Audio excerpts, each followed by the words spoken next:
কিমান ভাল, বহুত ভাল।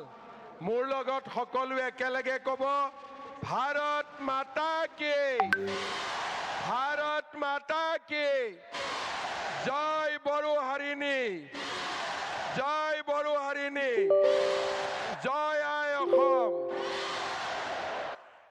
আজিৰ সভাত আমাৰ মাজত উপস্থিত ভাৰতৰ সন্মানীয় প্ৰধানমন্ত্ৰী শ্ৰী নৰেন্দ্ৰ মোদী ডাঙৰীয়া, অসমৰ সন্মানীয় ৰাজ্যপাল শ্ৰী লক্ষ্মণ প্ৰসাদ আচাৰ্য ডাঙৰীয়া, ভাৰত চৰকাৰৰ সন্মানীয় মন্ত্ৰী শ্ৰী সৰ্বানন্দ সোণোৱাল ডাঙৰীয়া, বিধানসভাৰ অধ্যক্ষ শ্ৰী বিশ্বজিৎ দৈমাৰী ডাঙৰীয়া, কেন্দ্ৰীয় মন্ত্ৰী পবিত্ৰ মাৰ্ঘেৰিটা ডাঙৰীয়া, BTCৰ প্ৰধান শ্ৰী হাগ্ৰামা মহিলাৰী ডাঙৰীয়া, সন্মানীয় মন্ত্ৰীসকল, সাংসদসকল আৰু আজি অসমৰ বিভিন্ন স্থানৰ পৰা অহা সন্মানীয় ৰাইজ আৰু বাগৰুম্বাৰ ঐতিহাসিক পৰিৱেশনত অংশগ্ৰহণ কৰিবলৈ অহা মোৰ সন্মানীয় যুৱক যুৱতী বন্ধু বান্ধৱীসকল, বক্তব্যৰ আৰম্ভণিতে মই গুৰুদেৱ কালীচৰণ ব্ৰহ্ম, বডুফা উপেন্দ্ৰনাথ ব্ৰহ্ম আৰু শিক্ষাবিদ সীতানাথ ব্ৰহ্ম চৌধুৰীলৈ মই মোৰ শ্ৰদ্ধা নিবেদন কৰিছোঁ। আমাৰ সকলোৰে মনত আছে 1957 চনৰ 26 জানুৱাৰী তাৰিখে শ্ৰী সতীশ চন্দ্ৰ বসুমতাৰী, ওস্তাদ কামিনী কুমাৰ নাৰ্জাৰী আৰু মদাৰাম ব্ৰহ্মৰ নিৰ্দেশনাত নতুন দিল্লীত প্ৰথম বাগৰুম্বা নৃত্যৰ ঐতিহাসিক পৰিৱেশন হৈছিল আৰু তাৰ পিছতেই বাগৰুম্বাই ৰাষ্ট্ৰীয় স্বীকৃতি লাভ কৰিবলৈ সক্ষম হৈছিল। আজিৰ এই অনুষ্ঠানত মই এই মহান ব্যক্তিসকললৈ মই মোৰ শ্ৰদ্ধা নিবেদন কৰিছোঁ। শ্ৰদ্ধাৰ ৰাইজ, বড়ো জনগোষ্ঠী, সমগ্ৰ ভাৰতবাসী আৰু অসমৰ ৰাইজৰ বাবে গৌৰৱৰ প্ৰতীক, আমাৰ স্বাভিমানৰ প্ৰতীক। বাগৰুম্বা নৃত্যই অসমৰ এই মহান জনজাতিৰ, বড়ো জনজাতিৰ কৃষ্টি আৰু সংস্কৃতিক প্ৰতিনিধিত্ব কৰে। আজি আমি অত্যন্ত গৌৰৱ অনুভৱ কৰিছোঁ যে আজি অসম চৰকাৰৰ উদ্যোগত আৰু আমাৰ বড়োলেণ্ড টেৰিটৰিয়েল কাউন্সিলৰ সহযোগত বড়ো জনগোষ্ঠীৰ জাতীয় সংগঠনসমূহৰ সহযোগত 10,000তকৈ অধিক যুৱক যুৱতীয়ে সৰু সজাইত বাগৰুম্বা নৃত্যৰ পৰিৱেশন কৰিব। মোৰ যিমান দূৰ মনত আছে, বড়ো জনগোষ্ঠীসকলে ইমান ডাঙৰ সাংস্কৃতিক পৰিৱেশন বোধহয় গুৱাহাটীত এয়া প্ৰথমবাৰৰ বাবে পৰিৱেশন কৰিবলৈ আহিছে, যি আমাৰ ইতিহাসৰ বাবে এক মাইলৰ খুঁটা হৈ ৰ'ব। 2023 চনৰ 14 এপ্ৰিলত 10 সহস্ৰাধিক বিহু আৰু বিহুৱতীৰে আমি আমাৰ বহাগ বিহুক বিশ্বৰ দৰবাৰলৈ লৈ গৈছিলোঁ। যোৱা বছৰ ফেব্ৰুৱাৰী মাহত ঝুমুৰ বিনন্দনীৰ জৰিয়তে আমি ঝুমুৰক আন্তঃৰাষ্ট্ৰীয় মঞ্চলৈ লৈ গৈছিলোঁ। আজি আমাৰ বাবে গৌৰৱৰ দিন যে আজি আমি বড়ো জনগোষ্ঠীৰ প্ৰতিবিম্ব, কৃষ্টি সংস্কৃতিক প্ৰতিনিধিত্ব কৰা বাগৰুম্বাক খন্তেক সময় পিছতেই বিশ্ব দৰবাৰলৈ লৈ যাম। শ্ৰদ্ধা ৰাইজ, প্ৰধানমন্ত্ৰী নৰেন্দ্ৰ মোদী ডাঙৰীয়াৰ উপস্থিতিয়ে আজি আমাক এক অনন্য গৌৰৱ প্ৰদান কৰিছে।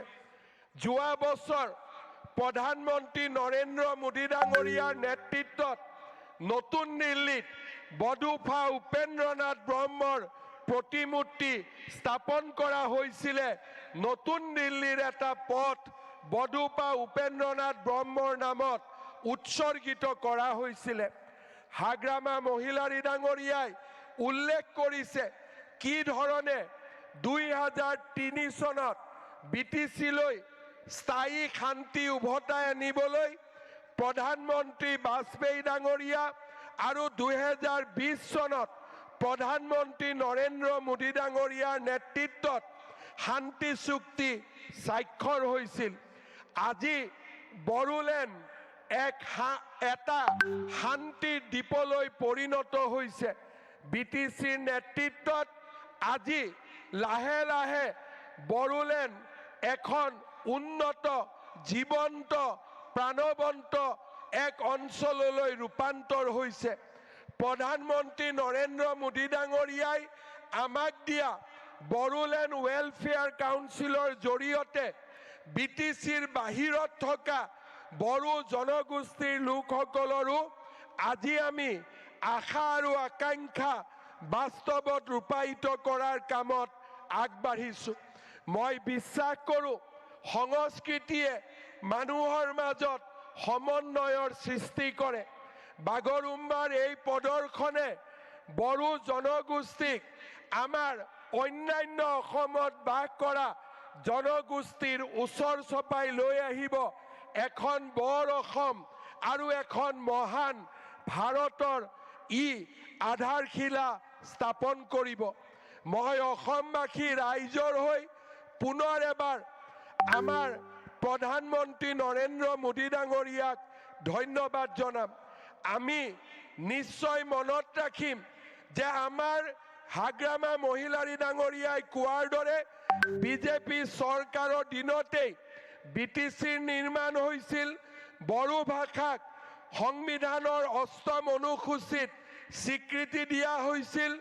অসমৰ সহযোগী চৰকাৰী ভাষাৰ মৰ্যাদা দিয়া হৈছিল।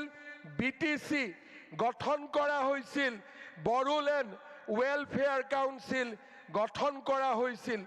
মই বিশ্বাস কৰোঁ যে আজিৰ এই অনুষ্ঠানে আমাক ইজনৰ আৰু সিজনৰ মাজত সম্বন্ধ আৰু অধিক মজবুত কৰিব, আৰু অধিক শক্তিশালী কৰিব আৰু বডুপা উপেন্দ্ৰনাথ ব্ৰহ্মৰ আদৰ্শক বাস্তৱত ৰূপায়িত কৰাত আমাক আকৌ এবাৰ প্ৰেৰণা যোগাব।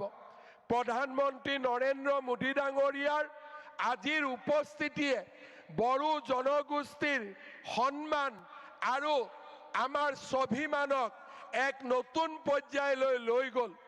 আজি আমাৰ এই অডিটৰিয়ামত, সৰুসজাই ষ্টেডিয়ামত আৰু ইয়াৰ বাহিৰতো অজস্ৰ বড়ো আৰু আন অসমবাসী লোক আহি ইয়াত উপস্থিত হৈছে। এই মুহূৰ্তত অসমৰ প্ৰতিগৰাকী লোকে টেলিভিছনৰ সন্মুখত বহি আছে এই ঐতিহাসিক নৃত্য চাবলৈ। দেশ আৰু বিশ্বত বাস কৰা বড়ো জনগোষ্ঠী আৰু আন অসমৰ জনগোষ্ঠীসমূহে আজি টেলিভিছনৰ পৰ্দাত অপেক্ষা কৰিছে ঐতিহাসিক নৃত্যলৈ। প্ৰধানমন্ত্ৰী নৰেন্দ্ৰ মোদী ডাঙৰীয়াক আমি কিহেৰে ধন্যবাদ জনাম? আমাৰ সন্মুখত একো ভাষা নাই। মই উপস্থিত ৰাইজক অনুৰোধ কৰিম, সকলোৱে নিজৰ মোবাইলত টৰ্চ লাইট জ্বলাই প্ৰধানমন্ত্ৰী মোদী ডাঙৰীয়াক এবাৰ অভিবাদন জনাওক। সকলোৱে থিয় হৈ নিজৰ নিজৰ আসনত থিয় হৈ হাত তালিৰে মোদী ডাঙৰীয়াক সকলোৱে সম্বৰ্ধনা জনাওক। আৰু মোবাইল আমি আকৌ এবাৰ সুন্দৰভাৱে ইফালৰ পৰা সিফালৰে আমি মোদী ডাঙৰীয়াক সম্বৰ্ধনা জনাম। সকলোৱে মোৰ লগত একেলগে ক'ব, নৰেন্দ্ৰ মোদী, নৰেন্দ্ৰ মোদী, নৰেন্দ্ৰ মোদী। বহুত বহুত ধন্যবাদ।